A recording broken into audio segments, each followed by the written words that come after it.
warahmatullahi wabarakatuh. Bertemu kembali kita dalam sesi Sembang Anissa.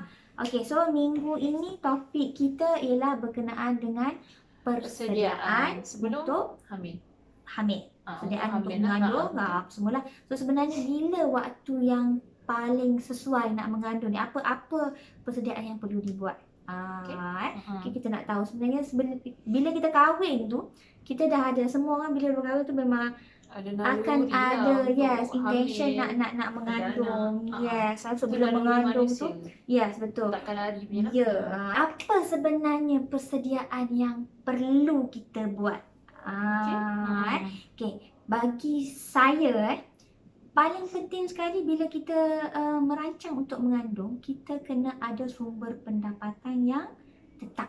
Tak ada duit, tak boleh mengandung. Betul ke orang kata rezeki, anak tu rezeki. Bila mengandung, insya-Allah rezeki akan datang. Yes, betul, anak itu rezeki. Tapi kita kena tahu kita nak besarkan anak ni dalam kondisi yang macam mana. Kita kena merancang secara, kita kata merancang secara terancang. Maksudnya kita merancang tu nak memastikan anak kita terjaga tidak terabai. Dari segi makan pakai, pelajaran, tu semua hak-hak anak. Semua tu hak-hak anak. Makan pakai ni bukan kalau boleh kita nak bagi yang terbaik lah kan untuk anak kita, makanan yang sedap. Kita tak nak nanti bila ada anak kita nak macam, bukanlah kata merempat, macam banyak ni, macam bagi makan anak tu seadanya. Sebab ada setengah anak ni bila kita tak tahu anak tu akan keluar macam mana. Waktu dalam kandungan tu pun kita dah kena bagi makanan yang berzat untuk ibu lah. Untuk ibu. Makanan yang sihat. Kalau tak nanti kalau tak ada duit makan sekadarnya, efek juga kita punya kesihatan. Dikatakan makanan yang diambil oleh seorang manusia itu dalam 2 tahun yang pertama tu adalah sangat vital, sangat penting. Memang akan membentuk dia punya later develop. Yes, betul. Okay. So sebab tu bila kita ni, and then persediaan dari segi kita kata emosi lah. Bila nak mengandung kena bersedia emosi. Ni Puan Siti paling pandai lah, so kita biar dia cakap lah. Okay. So sebenarnya bila by the time sebelum mengandung lagi, kita kena ada BMI yang ideal. Okay. Kenapa kena ada BMI ideal? Doktor cuba terangkan. Okay, basically dari segi perubatan, kenapa kita menyarankan wanita mempunyai berat badan yang ideal sebelum mengandung tu sendiri. Okay, yang pertama sekali, kami selalu jumpa wanita yang bermasalah untuk mengandung, dan mereka kebanyakan mempunyai berat badan yang berlebihan. Kenapa? Apa yang terjadi juga ialah mereka punya height tidak teratur. Jadi kombinasi dua ni menyebabkan kesukaran untuk mengandung. Tapi sebenarnya ada je yang mengandung, tapi kebanyakan sukarlah. Jadi itu yang pertama. Maknanya fasa sebelum mengandung tu, iaitulah bila berat badan yang berlebihan, ada yang sukar untuk mengandung. Dan bila pula dia mengandung, jadi isu pula masalah-masalah yang boleh terjadi ketika dia mengandung. Dan akibat daripada peningkatan berat badan yang berlebihan, ataupun baseline dia sendiri dah sedia tinggi kan. Maksudnya BMI dia dah sedia obese. Rentetan itu ialah masalah yang boleh dihadapi ketika melahirkan. Maknanya di setiap peringkat kehamilan, even before kehamilan, kita sudah sarankan berat badan yang ideal simply untuk mengurangkan risiko masalah-masalah kesihatan yang akan berlaku seterusnya lah. Okay, so kita kena expect bila kita mengandung tu kita akan ada perubahan fizikal. Betul, fisiologi akan berubah. Fisiologi akan berubah. Sebab setengah perempuan ni, kalau macam yang tadi kita cakap pasal obese, yang berat badan berlebihan, kalau mereka yang underweight, terkurang berat badan, kurus, orang nak kurus, sebenarnya kurus ni tak sihat, kita nak ideal body weight sebenarnya kan. So jadi saya ada patient yang model. So model dia very concerned about weight lah. Body weight. So jadi bila naik tu, bila setiap kali datang ke klinik kesihatan, kita akan timbang berapa setiap bulan naik ada berapa kg peningkatan. So jadi dia ni model, naik berat nanti gemuk dan susah nak lepas beranak boleh cantik balik ke. Sebenarnya ada sebab kenapa doktor nak kita naik sebanyak mana tu. Ada sebab. So kita punya concern ni bukan sebab kita nak cantik saja, tapi kita nak anak kita sihat. Tu kita punya concern ya, ibu-ibu dan bakal ibu sekalian. Jangan kata rigid sangat sebab nak cantik tu, tak boleh.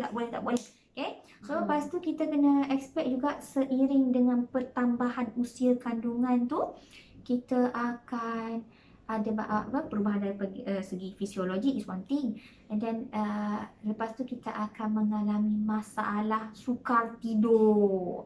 So jadi janganlah pula tak cukup tidur siap ni, nanti nak koda tidur. Tak ada istilah koda tidur. Once you mengandung nanti beranak, lepas tu anak 1, 2 tidur, tak ada koda. Lepas tu kita juga kena expect once kita mengandung, setengah orang perempuan mengandung dia akan jadi oversensitive. Betul. Emosi dari segi emosinya. Perempuan budak Yes, tapi basically dia memang ada kita kena expect, emosi yes, perubahan. kita akan ada perubahan emosi, tapi kita tak boleh nak katakan yelah abang kena faham saya gini sebab saya mengandung. So kita jangan jadikan asbab mengandung tu membolehkan kita nak justify emosi kita ni. So kita nak belah kita je menang, tak boleh lah.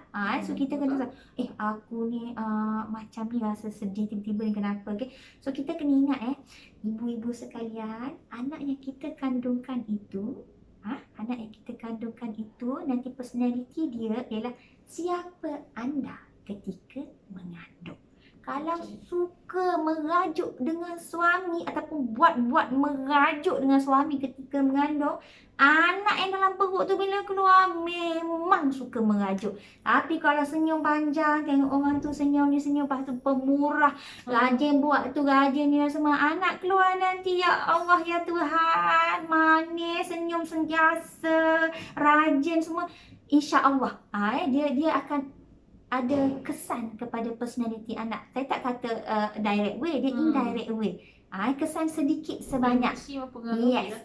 Ya, betul. Sangat. Tak percaya tengok. Buat. Ini bukan testing. Jadi ikutlah nasihat Puan Siti. Okay. Alright. Okay. Dan lepas tu kita kena bersedia juga dari segi bila kita mengandung tu, terus niat. Ya Allah ya Tuhanku, aku nak susukan anakku dengan susuku sendiri. Khasiatnya sangat banyak.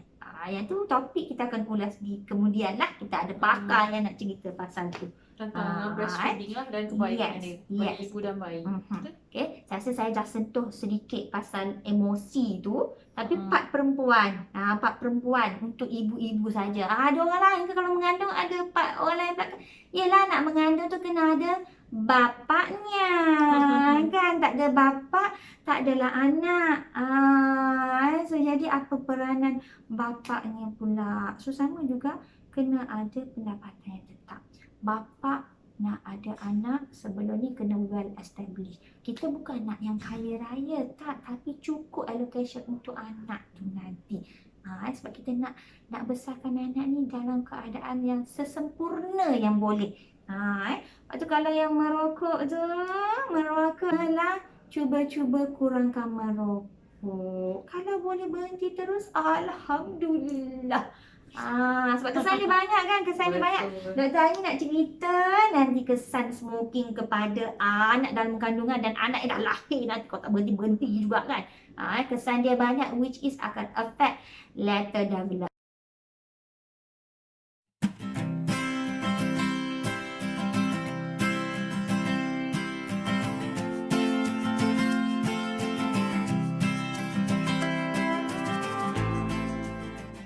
Doktor Aini dari segi medikalnya macam mana persediaan yang perlu dibuat kata-kata untuk Okey, tadi saya dah sebut pasal BMI. Sebab menyentuh pasal berat badan berlebihan, apa kesan untuk memberi kemudahan persediaan untuk hamil lah. Kemudian apa lagi yang kita boleh sarankan? Yang kedua ialah makan asid folik at least 3 bulan sebelum mengandung dan membawa kepada 12 minggu ketika hamil. kita nak faham asid folik ni sebenarnya dia adalah salah satu elemen yang penting untuk pembentukan saraf tunjang baby. Spine scarf maknanya dari belakang lah dan ke kepala belakang.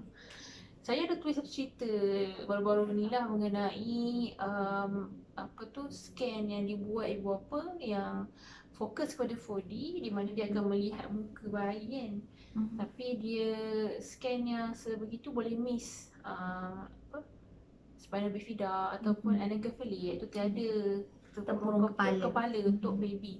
Maknanya itu kemungkinan besar adalah berlaku kekurangan asid folik. Yes. Asid folik itu dalam badan mak. Kita nak baseline, maknanya mak tu dah membuat simpanan yang mencukupi dalam badan dia untuk menampung pembentukan bayi dalam 10 minggu yang pertama itu, supaya tidak berlaku masalah ni lah dalam masa terdekat. Boleh kita start sekarang. Tak ada masalah sebab vaksin itu vitamin B. Dia suplemen biasa. Ya, dia kan? suplemen. Dan kita memang sarankan sebab dia ialah satu cara pencegahan masalah spinal bifida contoh ni. Cara yang mudah dan murah. Boleh saja beli di farmasi dengan harga yang sangat murah, namun dia berbahaya untuk mencegah risiko spinal bifida. Itu yang kedua lah Dan memang bukan sebab untuk subuhkan. Itu kena faham lah. Kena faham dari segi itu.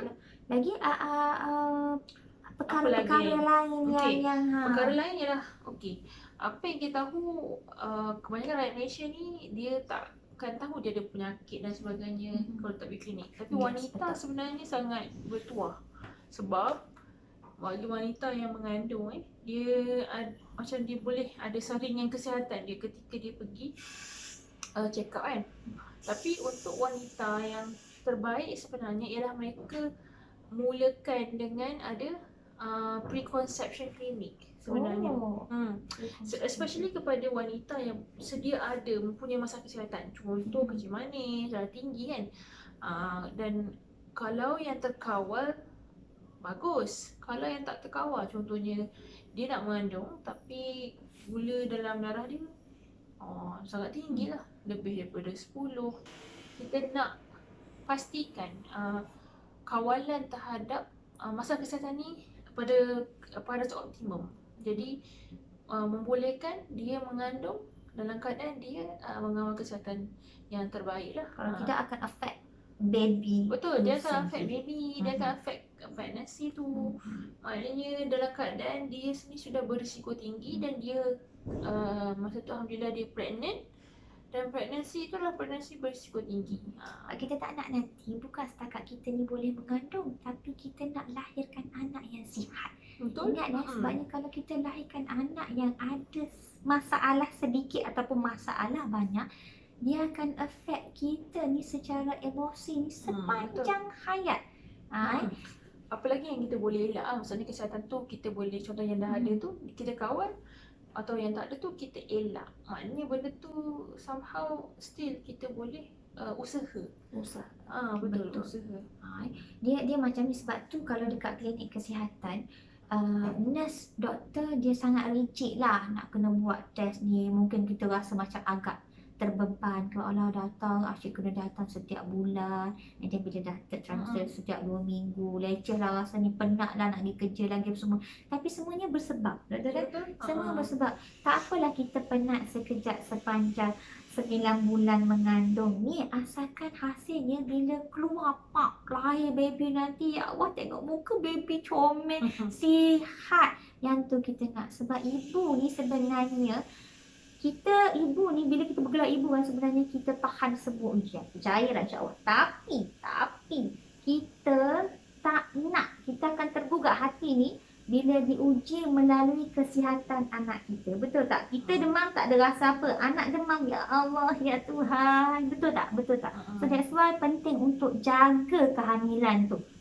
Supaya anak kita tu nanti insya-Allah sihat. Itu yang terbaik lah. Macam saya kata tadi, bila kita kawal kesihatan, dia mengurangkan risiko berlakunya kurang kawalan lah semasa hamil. Sebab bila bila hamil tu sendiri fisiologi badan berubah dan tendensi untuk masalah kesihatan contohlah pergi pre-conception clinic ataupun klinik kehamilan antara benda yang dia membuat ialah salah satunya jika ada masalah kesihatan tersebut dan dia tengah makan ubat yang tidak boleh dimakan ketika pregnant, dia akan tukar ubat kepada yang sesuai dia makan, yang boleh dimakan semasa pregnant. Jadi tak ada masalah untuk continue sepanjang pregnancy. Dengan apa, dan make sure lah kawalan tu optimum. Kita tadi dah sentuh yang pasal ibu punya side. Okay. So bahagian bapa punya side tadi kan saya ada baby sikit kan, smoking dan kenapa sebenarnya setengah orang tu alam merokok tu beranak je 10 dah kisah, tak adanya anak ni, tak ada efek lah, smoking is standard kelakian lah apa semua. So macam mana tu? Dalam Islam sendiri merokok tu dah ada dipatuakan haram. Tapi ramai masih merokok lah atas sebab biasanya dimulai dengan apa, dia kadang-kadang start dengan social smoker je kan, kawan isap rokok kita pun nak isap rokok juga. Lepas tu dah lama-lama tu jadi addicted. Dah lama ni susah pula nak quit. Kan? Dan masalah merokok ni seringkali kita jumpa akibatnya apabila pasangan pergi ke klinik kesuburan lah. Kita selalu dapati bila kita buat ujian kepada sperma lelaki yang mana kita tahu dia merokok dan kadar merokok dia mungkin dalam apa level yang agak tinggi. Yes. Kita mendapati sperma dia tidak sihat. Tidak sihat tu dari segi mungkin daripada morfologi, rupa bentuk paras sperm tu. Sama ada dia ada 2 kepala ke. Dia sperm yang normal kepala and then ekor macam berudu. Macam berudu, yes. Kalau yang bentuk tak normal ni macam doktor cakap 2 kepala, 2 ekor. Kepala berlubang saya pernah tengok. Leher patah macam kitotik, tapi hidup orang pergi masuk dalam benih isteri, lahirlah anak yang tidak sihat. And then lagi satu mungkinlah cacat, keduanya kurang pula. Jadi menyebabkan susah pula nak mengandung sebab proses natural untuk mengandung sendiri perlukan sperma yang memang sihat dan kuat. So bila berlakunya persetubuhan kan, sperma akan naik dan pergi ke arah ovum atau telur wanita tu. Memang kita nak sperma yang sihat. Jadi itu satulah maknanya berlakunya masalah kesukaran mengandung. Tapi jikalah rezekinya mengandung lah isteri tu kan. Sebabnya saya pernah ni, sebab one of our doktor pernah buat kajian. Dia didapati perokok ni dia punya DNA sperma fragmentation lebih teruk di kalangan perokok. Asalnya rupa paras tu mungkin nampak normal, tapi bila kita tengok bawah mikroskop, kita buat test tu, kita tengok sebenarnya lagi banyak fragmentation, maksudnya banyak kerosakan sedikit, bahasa mudah dia, banyak kerosakan sedikit. Nampak je normal, sebenarnya dalamannya tu ya Allah corrupted, bermasalah. Dan dia kita mungkin tak nampak, ada yang tak nampak dari segi mata kasar, tapi betul. Dia boleh merosakkan kita DNA. Dan DNA yang kita rosakkan tu yang DNA anak kita kan. So sebab tu anak kita nak lahirkan anak yang sihat, and then once anak tu lahir, janganlah pula waktu mengandung dia berhenti merokok, bila anak dah lahir sambung balik isap rokok. Itu lain pula. Dia jadi isunya mak dengan anak tu kan, mana isu anak kita tu jadi passive smoker. Basically sebenarnya passive smoker mungkin dia punya kadar kerosakan kepada organ pernafasan dia teruk juga. Sebab tak nak lah. Sebab kadang-kadang tak, ada ibu dia besarkan anak dia sendiri. Maksudnya dia tak bekerja. Dia memang kata saya nak fokus untuk besarkan anak. Memang dia jaga, tak nak expose, tak nak hantar pengasuh, tak nak taskar sebab dia tak percaya pada diri sendiri. Tapi suami dia isap rokok. So jadi anak tu setiap bulan ada demam, ada serangan asma. Especially ada masalah kesihatan dari segi pernafasan. Kita dah jaga elok dah, rupa-rupanya suami kita yang menyebabkan anak kita sakit. So rugi.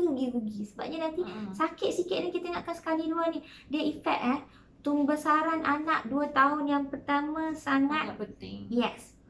crucial waktu-waktu yang sangat penting kita kata ni lah. Betul. Saya rasa kalau macam yang suami ni bila isteri ni Hmm. mungkin mood swing ke apa, Kita kena so support lah. so jadi family. suami kena faham lah waktu tu je hormon dia begitu, so Kalau banyak-banyakkan isteri dah memang macam tu selalu, okay, lain sikit lah. Yes. Tapi memang Tapi you kahwin, you pilih dia kan. Pilihan sendiri, cinta hati, tak ada siapa paksa you kahwin dengan isteri you kan. You pilih dia, dia pilih you, so terimalah seadanya. Anak dalam perut tu pun anak you. Penting untuk sediakan makanan yang sihat untuk anak dan isteri tu. Jangan berkira. Sebab tu kata duit tadi, faktor duit tu. Dengan saya ni memang mata duitan. Duit tu penting. Satu mungkin saya nak sentuh dari segi selain daripada sokongan suami dan keluarga lah. Dan contohnya sokongan tu harus berterusan lah sehingga Yes. mengandung Yes. dan bersalin. Melahirkan. Sebab kita tahu bila berlakunya proses kehamilan, fisiologi tu berubah, emosi juga berubah kan. Wanita dia perlukan sokongan suami lah. Sokongan mungkin dari segi kalau dia minta makan, yelah beri makan yang sedap yang dia suka kan. Kalau kita mengidam kan. Betul. Kalau zaman yang Betul. Isteri pula janganlah mengidam pelik-pelik kan. Nak makan sabun lah. Tak affected baby. Yes, ada yang pelik-pelik kan. Abang saya mengidam kalau dah dapat nanti anak kita jadi jeng gini. Jangan pula ambil kesempatan ya ibu-ibu, isteri-isteri sekalian. Jangan. Suami dah baik, dia pula ambil kesempatan. Tak boleh lah macam tu. Tapi sebab tu kita kata kalau untuk first time mother actually sangat bagus kalau boleh masuk kalau attend antenatal class. Sebab dalam antenatal class sangat banyak ilmu yang boleh dikongsikan. Okay? Dan antenatal class ni sebenarnya bukan aimnya untuk isteri atau ibu sahaja. Suami attend lah sekali. Kat mana biasanya ada antenatal class? Antenatal class biasanya kita dekat hospital swasta biasa dia akan ada lah. Sebab tu kalau you alert dengan iklan boleh tengok lah. Mungkin kalau untuk yang kalau premis kerajaan ni mungkin boleh dapatkan informasi di tempat anda sendiri. Yes, tanya dengan kaunter ni lah. Ada tak kelas antenatal yang berdekatan untuk dia? Yes. Biasanya yang dekat government premis ni free kan? Yes. Boleh pergi dan memang orang yang bagi tu semua yang accredited lah. Yang bertauliah lah. Untuk bagi ilmu tentang penjagaan kehamilan. Okay.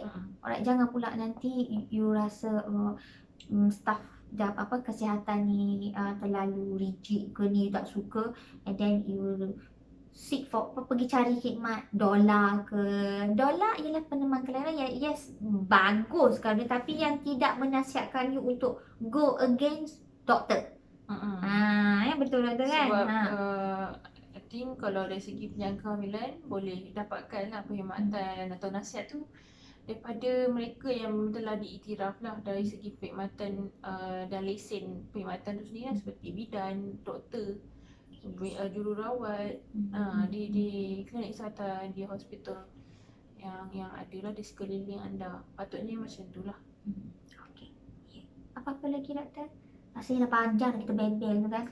Rasanya dah banyak. Yes, harapnya perkongsian yang kita kongsikan hari ini boleh mendapat manfaat bersama. So jadi plan your pregnancy. Rancang kandungan anda. Biarlah anak yang lahir itu adalah anak yang kita mahu. Wanted pregnancy and planned pregnancy. Jangan pula, tapi kalau dah mengandung, rezeki waktu tu jangan pula cuba-cuba nak gugurkan ke. Teruskan dengan persediaan untuk melahirkan ataupun persediaan untuk teruskan kehamilan yang sihat. Kita kata waktu dah mengandung tu. Yes. Betul lah macam tu. So jadinya kalau ada sebarang persoalan boleh tanyakan. Boleh drop question. Tak tanya, tak tahu. Apa kata? Kerana ilmu, dirimu terjaga. Ya, betul. Sehingga berjumpa lagi di Sembang Anissa lah. Di Sembang Anissa di minggu depan. hadapan. Sekian, wabillahi taufiq wal hidayah. Wassalamualaikum warahmatullahi wabarakatuh. Bye.